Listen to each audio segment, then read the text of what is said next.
In brightest day, in blackest night, no evil in space shall escape my sight. Let those who worship evil's might beware my power, the drill that shall pierce the heavens.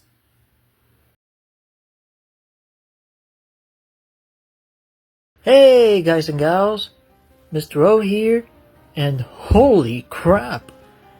Death Battle's latest episode was so freaking awesome. Why, I'm talking about Simone the Digger versus Kyle Rayner, aka the White Lantern, of course. First of all, the music for it is peak.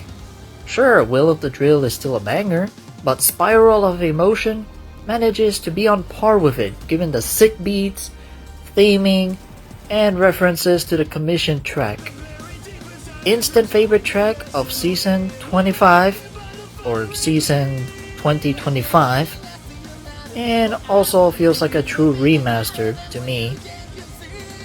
Perhaps I'm not the most perceptive individual and can miss key details, but I think they covered the story for both Simone and Kyle well enough that I get the gist of what I needed to know.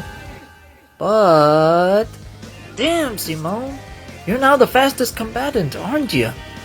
Well, when you ignore the immeasurable speed bit, of course, but you get what I mean.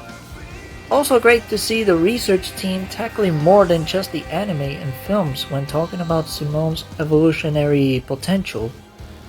What with the manga becoming real bit, another detail that stood out to me was the discussion about the life equation. Last time he used it, Kyle had a heap of trouble controlling it and had to give it up by splitting it into multiple lantern rings and creating this White Lantern Corps. Sounds like they chose the non-life equation route. At least that's how I saw it. Right, the fight itself is awesome and fun to watch. Seeing Kyle fly in to confiscate the Class A super weapon that may be Gurren Lagann brings me back to a certain fight featuring a fellow Green Lantern. An infamous fight. Oh, and I'm sure Gurren Lagann deserves a whole class of its own, like Class S. Not willing to hand over his precious battle toy, Simone took the initiative and gave the Space Authority an FU harder than any claps I gave to my history teacher. Gotta say this though, it's got style. It was a treat to see Kyle attacking with creative constructs like Balrog or a giant Superman with sword and shield, while Simone got creative with his drills and dope as hell glasses. Seriously, where the hell do I get those? It reached high levels of peak when I saw Simone gather up the drive to pierce not only the heavens, but also the very source wall itself, and power through Kyle's emotional abilities before returning heavy fire with a trump card of his own. The Super Tengen Gurren Lagann, you know, that final form of his that has a mouthful of a name? Yeah, that one.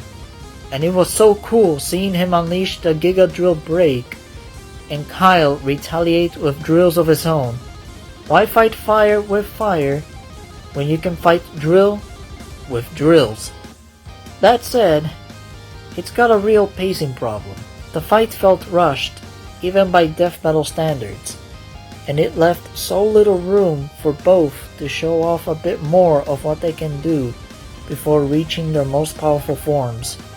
With a bit more refining, we could have seen more creative stuff from Kyle and more of what Simone does with his other forms prior to the second most powerful form. Also couldn't tell if Kyle was talking to Simone minutes before Kamina came in, inspiring Simone to push forward. Despite the pacing, the fight was overall enjoyable to watch from start to finish, followed by the inspiring track. Alright, so they explained why they think Simone would win this fight in terms of stats, imagination, potential, and willpower. For the most part, I don't have a problem with their arguments for Simone. but I get a feeling they might have indeed missed quite a few things in Kyle's favor, with or without the life equation. Honestly, I think the G1 blog might be more composed than what the Death Battle team gave, and definitely more composed than my gym teacher, who's easily pissed off when someone says Taco Tuesdays aren't real. That aside, I more or less felt a Simone victory coming even before watching the episode. Seeing that blog sounded kinda like what the Death Battle would say, in other words. And my senses told me Death Battle was gonna give Simone the victory. To me, Simone's estimated speed, manga bid, and Kyle's lack of control over the life equation served as major red flags to me. It may be flawed, but you know what? I may have cautiously bet on Kyle, but I'm personally glad Simone won and drilled his way to the White Lantern. Just who the hell do you think he is? Well, that's my fan art for Simone versus White Lantern. And you know the drill. Time for the power-up. Giga Drill Equation allows Queen Galax to channel spiral energy throughout her body and unleash it in the form of energy drills capable of shattering continents at bare minimum and rewriting reality, be it creating life or shattering the infinite multiverse, at maximum. The problem is that spiral energy is powered by one's own willpower, so should she falter, become consumed with negative emotions such as despair, her ability to use this power-up weakens. That is all from me, Mr. O, and see you in the next world.